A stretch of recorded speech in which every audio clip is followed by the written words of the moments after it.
Helping out our troops that are in service, helping us out overseas and internal here.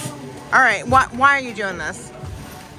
To be a big say thank you to all the services they have done for us, not just here in this community, but throughout the whole country. Just taking a really special spot in my heart too, because we assign each box to a person, and then you see these families come in and pack a box either to someone they know, like their son or daughter, grandson, but then you have people who aren't connected to anyone on these boxes, but yet they still pack them like it's someone that they know, and it's a really personal box then for them.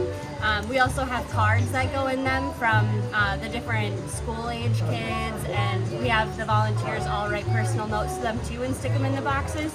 And that's always the soldiers' favorite thing to get in the box is this adorable, drawn out card from a 10-year-old, Yeah. So yeah, it's just become a really special thing.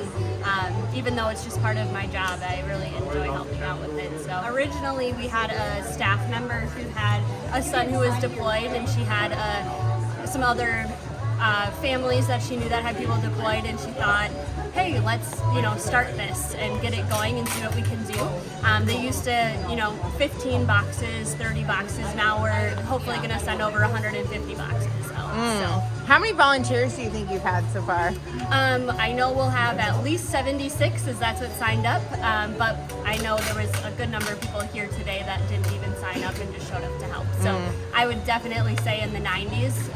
And then, on top of that, all of these things were donated by people too. So they might not physically be here, but there's, probably 1,000 people who helped out across the Chippewa Valley to make this a success. So My son went into the military, and I saw the impact that it had the 3 years that he was overseas, and when he would receive the boxes, and the impact that it had on him and his troops.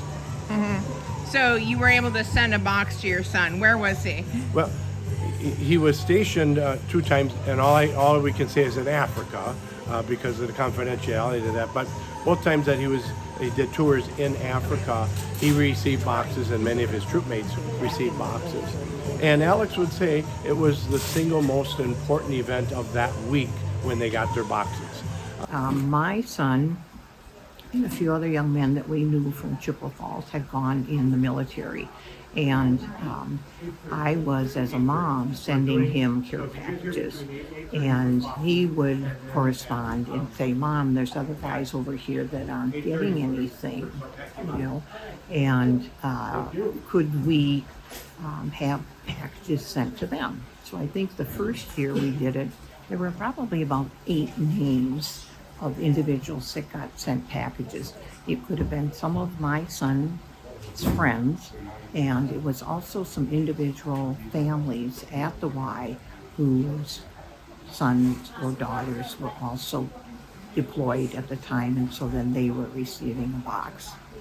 Much smaller scale than what's going on today.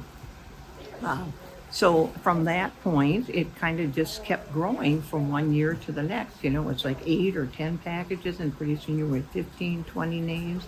Then we were opening it up to the membership and saying, do you or anybody have someone that's serving